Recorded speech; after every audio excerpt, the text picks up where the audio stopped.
Hello, everybody, and welcome to this edition of the Tinker Talks podcast.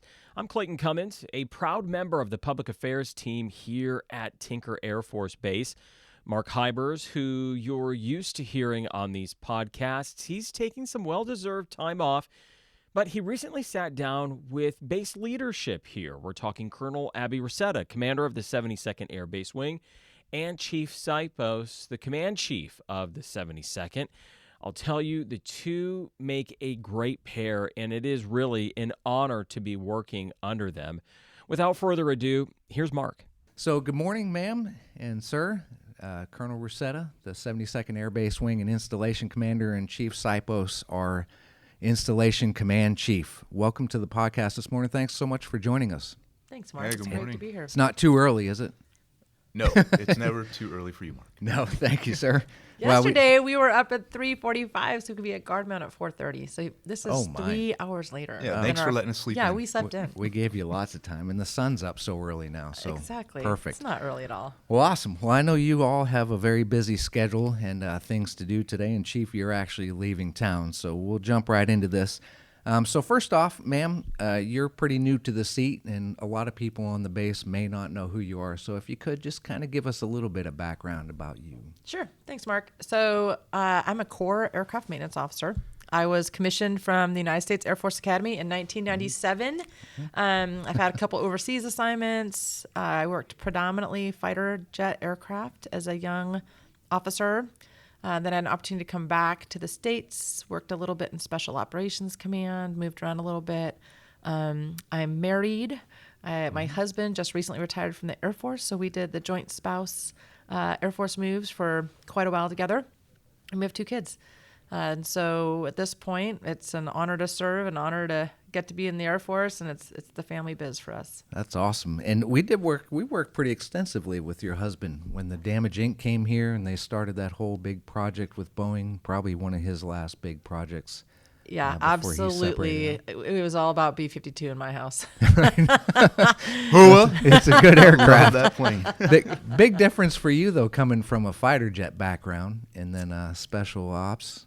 Yeah, absolutely. So I actually came to Tinker in 2018 to be the propulsion maintenance group commander, which is engines. Right. So we were Tinker, engine capital of the world. So I had an opportunity to serve in that capacity on the depot side for 2 years. And I really learned about the B-52 engine because that was one of the 16 engines we overhauled. Right. And it's an old engine and it has lots of challenges and lots of opportunities. So I learned B-52 when I was doing the engine biz, my first 2 years here. Mm-hmm. And then when I got to serve as the ALC vice, we talked a lot of B-52 business. And then my husband was the B-52 SPO director. So B-52 is a hot topic. The TF-33. I mean, there's no question. You can see it from miles and miles away. You look it up at the sky. Oh, that's the TF-33 engine out there pumping out all that smoke. Absolutely. TF-33 was my life. Awesome. Well, ma'am, so you speak about you came here 5 years ago and you I'm served. in my 6th year. That's good. At Tinker, Air Force Base. You're an Okie for life probably at this point. But having served for that long a time in our biggest wing on this base and probably the one that comes with the most challenges and unique mission set, did that help you in a way to move to this side, to the support side and become a wing commander? Yeah, 100%. So I like to say I've been a customer of the Air Base Wing for 5 years, right? Mm-hmm. We live on base. I've got kids. My kids were in the youth center, the CDC. We do the sports. We do everything. We go to the commissary every week. We go to the BX shelf check. I mean, we are true Air Base Wing customers for 5 years. And I never thought I'd have this opportunity, right? This is the dream of a lifetime that I never thought I'd ever get.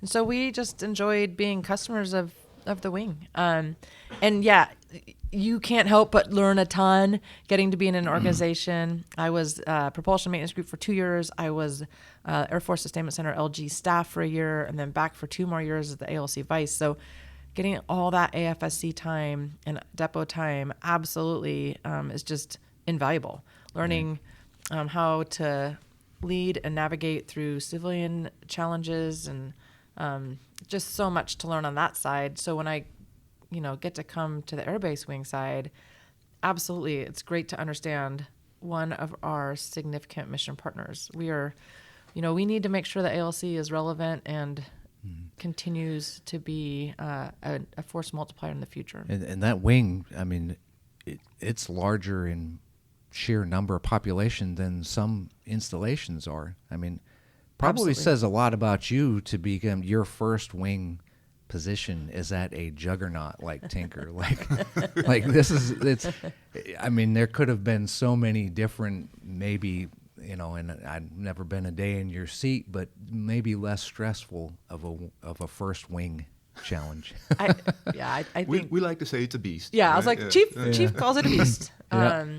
I will say it's an honor to serve at the wing level in any base. I think everyone has its opportunities and challenges. Right. But getting to be here, where I know some of the mission sets already, getting to fall in on this amazing airbase wing family is just a phenomenal opportunity. That's awesome, and it's good. And we speak of Chief Sipos. Of course, you're Chief Sipos. Yeah, the Chief Sipos.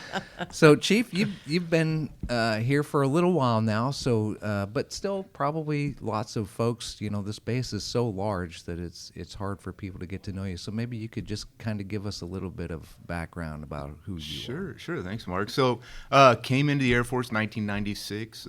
Really had no intentions of doing beyond 4 years, but I was blessed to get heating and air conditioning. So I entered the civil engineer family, and forever I will be a civil engineer, no matter the position I'm in, the people I work with. It's just a culture that really helped develop who I am. But been at various bases throughout the United States and overseas. Did 3 assignments in PACAF, so Massawa, Yokota, and Kadena, all fantastic assignments. Did some time in Combat Comm out in Georgia, some data mass work in Nevada. Really, all of them were fantastic assignments, and even the 1 and 2 in Minot, North Dakota. And that's where I fell in love with the B-52 and the nuclear mission, and gained some appreciation for what our airmen are doing up in the northern tier regions of the United States to bring a nuclear presence to the enterprise. Been married for 27 years, and so my wife Bertha and I been together for as long as I've been in the Air Force. We got 2 great kids, both out of the house. One done with college and living up in the northwest of the United States, and my boy is in Montana State University doing great things. And so that means that we have an empty house. So relearning how to be a single, just my wife and I. That's good times. It's good. It's good. They go to the movie a lot. Right? We do. For some people, that's kind of the goal. That's next mission. But and your wife obviously also very much into the Air Force life, a little bit differently from Colonel Ruscetta's spouse. But That's right. She came with us to the VA home and That's hung right. out. She's an airman just like I am. She's been a DoD civilian for 22 years now. Awesome. And she comes out as much as she can to be involved with the community. So. That's great. So critical. And so, Chief, maybe you could kind of tell us what's the role of a command chief. What is that functionality for you, and how important is it to be so close to a wing commander? So first, it's an honor to be in the position, working with a wonderful wingman like Colonel Ruscetta. But honestly, the role of a command chief isn't much different than any chief in our Air Force. Mm-hmm. We all advocate. We all advise. We look to develop our airmen.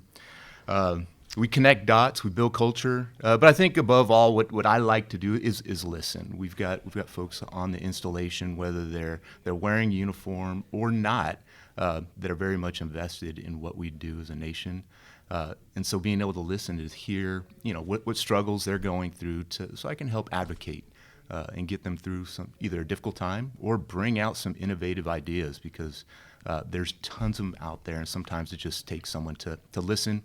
Right. And advocate. And I know even Chief Bassett talked about, the uniqueness of the younger younger force coming in, how you've got the Air Force needs to come to them on their terms, and it's different than anything that we've had to deal with before. So probably a challenge for you also to get involved with that younger enlisted generation and kind of try to find out the ways to motivate them on their terms and meet mission requirements. Oh, the huge challenge. So see all the gray hair? Yeah, that's probably the biggest challenge is Your trying hair's to too connect. short. Yeah, I keep it short so the gray helps. doesn't pop out. So. Right. Awesome. And so, ma'am, how important is it for you to have a great, solid command chief at your side?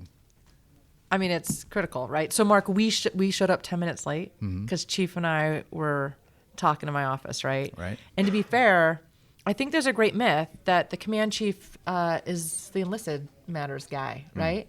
And that is not the case. So I want to tell you, I'm going to embarrass Chief for a minute. Oh, boy. Chief's superpower is regardless of who the person is, right? We could be talking about an airman, an officer, a civilian, a contractor. We could be talking about a multiple star general officer, a slick sleeve airman. It doesn't matter. Chief's superpower is he will step away and say, what does the human being need?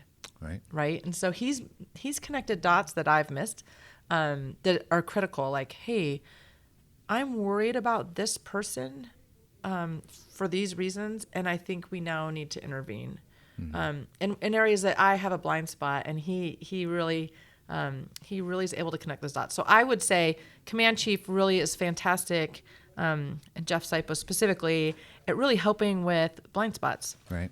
And so I think that's the ultimate compliment for a team, right? Is if we can see each other's blind spots and say, hey, let's look into this. Let's see what we can learn. Let's make sure that we as a team are doing everything we can for the airbase wing and the host and the specific human beings that whose lives are so incredibly important. Critical for a command team.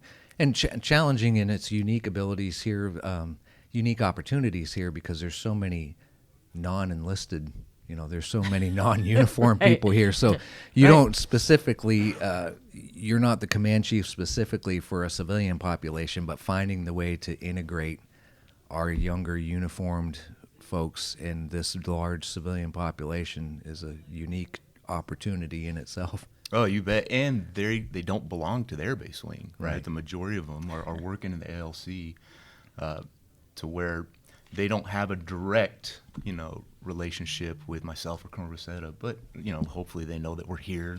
We want to advocate. We want to help. Well, for sure. For those of us that are on this side of the base and work on your support staff, we see it. I mean, your doors are always open, and that's great. I mean, it probably means more than it does, like from us.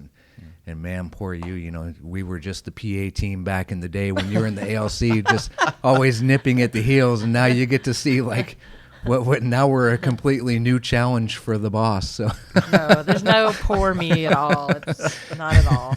Not at all. So that PA team, they're always here in my doorway.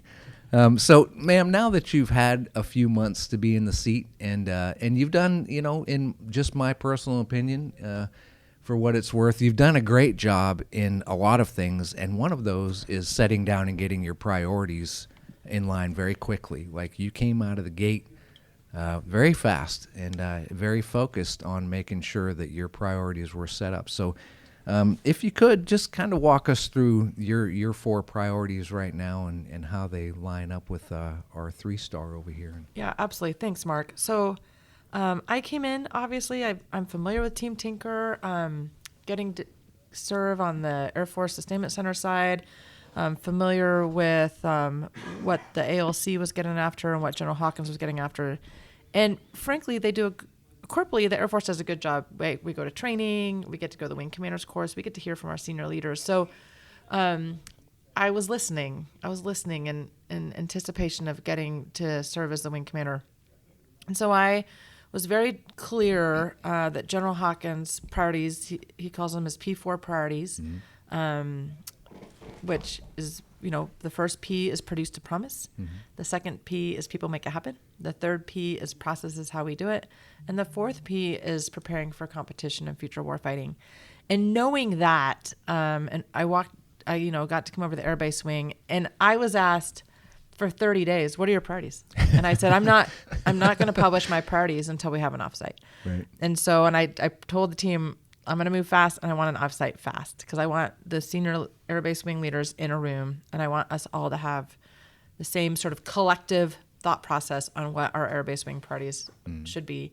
Because what I didn't want to do is have Abby Ruscetta's priorities, right? And not have skin in the game from our senior leaders.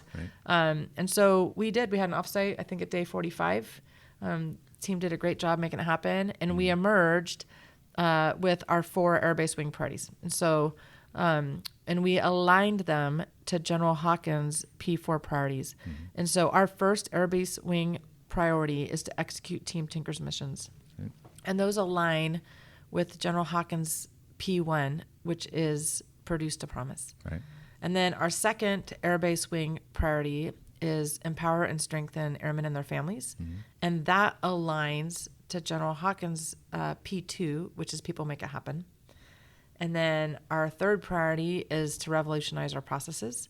And that aligns with General Hawkins' P3, which is processes how we do it. And then our fourth priority is posture to win. And that aligns also with General Hawkins' fourth priority, which is to prepare for competition and future warfighting.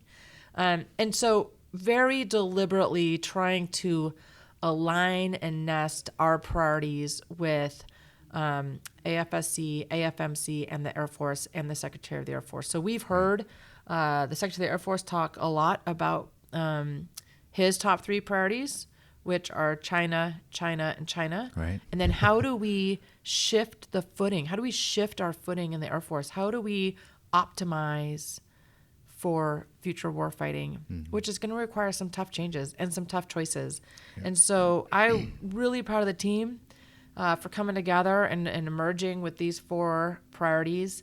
And then each priority has sub lines of effort with metrics. We're going to measure them as we get after this to ensure that Team Tinker and the 72nd Air Base Wing are absolutely in line with the way our Air Force is going. Awesome. And that there's been quite a big push from the Pentagon in the last several years to really line up priorities up and down the chain. Like, you know, it's you always want to be in lockstep with what they're doing up at the Pentagon level, but very, very deliberate now with the way they're trying to line up, focuses on priorities and lines of effort. And so that's great. And I'll say it, I mean, again, you know, you come in here as a wing commander of an absolutely massive mission set like Tinker. You've got all these immersions to do. You have things that are coming at you at 100 miles an hour. And you know, it could be very easy for a wing commander to not get really focused quickly on getting the priorities right there in line and in lockstepping with everybody. And probably says a lot about your leadership, about how you wanted to bring your support staff and leadership team in so that it's not just you speaking the priorities. Like, they all have skin in this game.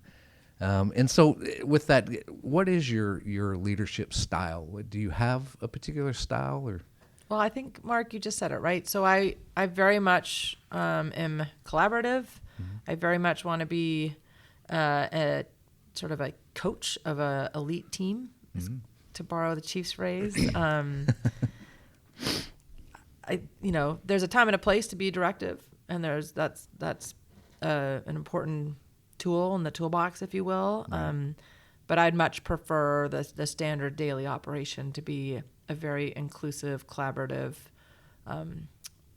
effort moving forward with the senior leaders on board. That's awesome. Yeah. That's exactly how I would explain to you. You know, when Mark had asked, hey, what's the word? The word first thing was collaborator, you know, Yeah. and people know you're the wing commander. You've got the stick. You've got the responsibility of making the decision. But I got to say, you coming in and including the team, not just our front office team, but the team of the Air Base Wing to help make decisions and shape what we do here on the base. Yeah, it's been awesome. Right. And it's a good leadership sign when you don't have to make that announcement that, you know, you're the commander. Like, it's just you don't have to say that all the time. Like, it says a lot about your leadership style and the respect for you, that it's just, you know, that's not something you've got to go introduce to anybody. It comes with that natural aura. When you walk into a room, you can generally feel it. So that's just me sitting in the bleachers because I like to watch and I'm a big fan of You're not on the leadership. bleachers. You're on the field. With Yeah, them. I was about to say, you're on Yeah, the field. I'm down there nipping at the heels. No. that PA team. And so, Mark, I'm going to totally disagree with you, right? So I think PA, you're actually our first line of offense because you help get our message out, right? Sorry, I'm going to interrupt, but I mean, That's okay. your team, you're critical, right? Community outreach, building partnerships, ensuring the message is out there, ensuring folks understand what Tinker does, how we support each other. You're our first line of offense, my friend. Yeah, I You're appreciate not You're on the definitely bleachers. in the arena with us. Yeah. I appreciate that. We try to downplay it so we can just stay in our support role. But and so, ma'am, you came in. Obviously, I don't know if there's ever not a challenging time to jump into a wing commander position like this, but you recently penned an op-ed that spoke on the importance of being connected, and that is something that is also now starting to really resonate way up the chain to the very highest levels of our leadership. So why is that so important to the resilience of our force being connected? And Chief, you could probably jump in with this also. Okay, I'll start, and then Chief, you jump. Okay. Sounds good. So we all went through COVID, and now we've emerged from COVID, and we're recognizing that there's some areas that we need to bolster back for the strength of our force. And so when you think of our force and how do we ensure that we can meet our priorities and meet our commitments, it starts with ensuring that we have a healthy, ready force. And it's not just uniform, right? It's a healthy, ready force that can go do what the nation needs them to do. And that starts with being resilient. And so when you think about resiliency, there's a lot of ways to think about that. And to me, the most basic element is that you are able to connect with a human being. And so that's why I felt like it was important to talk about connection. Connect with somebody. So if you get to a spot where you need help, you need some resiliency in your life, you have that connection already made. And it's an easier text message, an easier phone call, an easier outreach if you already have the human connection. And I think we need to be very deliberate about it. I think that, just like I said, emerging from post-COVID, it's a different time, and we need to be much more deliberate. I don't think we can assume that human connections are easy, and that all of our multi-generation force is able to do it on their own. Awesome. Totally. Resiliency isn't something you just turn on like a switch, right? I've learned that, tomorrow can look different very quickly. And so whether it's the posture in the world over in the Indo-Pacific or in Europe, or it's just within our own lives, right? That we can wake up and tragedy hit our personal lives in some way, and that's not the time to start building resiliency. Thickening the skin or developing connections with other people, that should be an everyday thing, that we look for opportunities to challenge ourselves, kind of break away from coddling postures to where we're not thinking of just keeping ourselves safe in a bubble, but that means getting out there and exercising, doing things that make us grow and break out of our comfort zones. That way, when the challenge comes, when the world turns, we've already been postured to set ourselves up for it. Right. And you both are very good at being connected. Like, you're both very much into being around the airmen and the teams here. And that's, I think, it just goes back to what you're talking about, connectedness, ma'am, that it's very important for our leaders to be able to do that, and leaders at all levels, because resilience for me is definitely different than resilience for you. Like, our tolerance is vastly different, and you've got thousands of people here that you have to look out for, that, you have to, being connected is probably the only way any of the leaders can figure out my resilience to your resilience to somebody else. But that's pretty awesome. And so we talk about the warrior ethos. It's taught to all our airmen. It's a part of Airman Leadership School, the ALS, that transition to E4 to E5. How important is it that our civilian population become at least knowledgeable of a warrior ethos culture? Ma'am. So I would say they already are for the most part. Right. So we have civilians in the Air Base Wing. Most of them wear red on Friday to denote deployed airmen.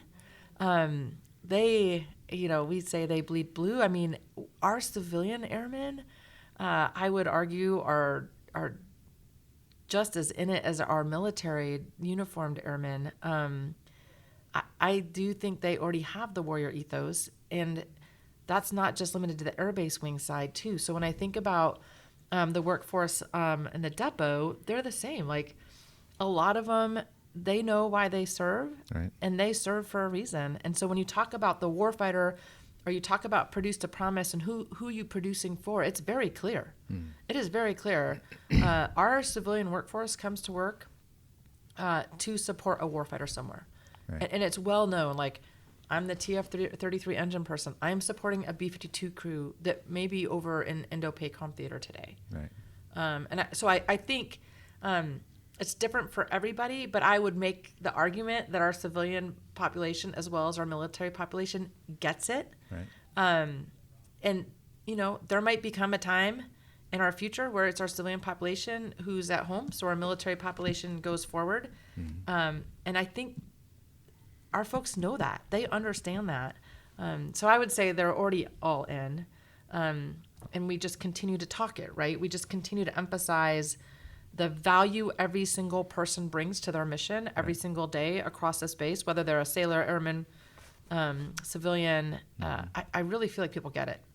Yeah, I certainly hope so. Not just what they do here on Tinker. I hope they're thinking about, as they're either turning wrenches or making ID cards, that they're thinking about what happens off the installation because of what they did, right? Because what they did, either as a uniform wearing airman that's been stationed here for 6 months, Right. or a seasoned professional that is a civilian that's been working here for 2 decades. That it's not, they're not making things just better on the installation. There's bases at Cadena, right? Aviano, right? These are the tip of the spear bases that definitely have an impact in the world, and it all is generated right here at Tinker. Well, that's a great point, because I think we were talking the other day, and we was like, well, Team Tinker, we do touch the world. Like, there probably isn't a corner on this planet that there's not something that isn't touched here by people on this base. It's pretty incredible. It's pretty vast. And I know I've go through the complex with a camera sometimes, taking photos for various things, and it's always kind of neat for me. And I bleed red, white, and blue. I'm a big, I'm a big guy for that. I've been serving for a very long time, but I still get very excited when I walk through there and people just want to tell you what they're doing. Like even somebody that's sanding sheet metal, but that's so critical and important to everything else that happens where that piece of metal is going. But, to look at their eye and see how excited they are just to tell me about sanding sheet metal, like it's still to this day, it's pretty neat. And I know we were talking about the connectedness, and it just, I wondered if the two of you thought of how fascinating it is that we've always talking about how we've become a culture of cell phones and screens, but I think COVID really taught us that we're maybe not quite such a culture of screens. Like, there's something to be said about when people get together in a room and are around each other. Absolutely. I mean, COVID taught me that I missed people. Right? I missed people. Yeah, it's just different. And I think it highlighted some gaps, right? Like, I think it's really easy to say very rationally, of course I can telework every day and get my mission done, and that's probably a fact. But it's the intangibles of, interacting with somebody else and Water seeing their cooler talk and seeing facial expressions and Yeah. body language. You miss all that. It taught right? us a lot, certainly. And it's good to remember, and it's like that training, like you Chief, talk about the sports side and being down on the field, but, that training, however mundane and routine it might be, like, that's what sets the muscle memory for everything. And even the reminder of being around people kind of was the thing that we all thought we could do without. But Took it for granted. And, sure did. Right, because when you think about what we might ask our airmen to do, it's going to be critical that we can perform in small team dynamics in very tough situations, which is absolutely critical that you can understand how to deal with people, right? Yep. People you might not love, people you might be different from, people who might look different, talk different, all across the spectrum different, and we will absolutely train and expect you to be a high-performing team. Right. Awesome. So that people connection is so important. It's awesome. Yes. And so I know the two of you have a lot to be doing here today. So I'm gonna the last question I'd like to ask you, ma'am, is you've been in the seat for a little while now, just long enough to get your toes I think I'm wet. past 100 days, Mark. Yeah, well, that's it. That's it. You're officially in. What has been the one thing that has surprised you the most, or has that you maybe didn't consider when coming over to be a wing commander? Like the one thing that you didn't think about that's hit you is like, wow, okay. I had no idea as a customer of the wing, all the talent and magic that happens to keep this wing going and to keep the installation going. I didn't understand how to be a airbase wing commander and an installation commander. Still learning every day. Yeah. So I think that's been the biggest surprise is the depth of talent, because I didn't know the depth of talent to get to serve with the folks I get to serve with in this wing. And just the duality of installation command versus airbase wing command is it's pretty complex. So it's a learning Mark, I learn something new every day. Well, that's a good one. And it is a very different role, and even from our side when we're working opportunities and things for you to be doing. Is it the airbase wing hat or is it the installation commander hat? And it's a pretty big challenge, and it's a big place. But with that, I know you two have to get going, and you've got to press on with your days. And Chief's getting on a flight and heading out of here for some cool activities in Ohio. So thank you so much for taking the time. Ma'am, anything you'd like to leave with? Any great parting words? Well, I was going to ask Chief if he had any great parting words. Oh, great parting words? Well, you set me up. No, I really appreciate time to sit down with you and share a little bit of our background, our thoughts on the installation. It is a huge mission out here, and there is no better job. There's nothing more than I would rather do than this right here and working with this tremendous woman. Awesome. Well, we appreciate the leadership. Thank you so much. Thanks, Mark. Appreciate it. Thank you.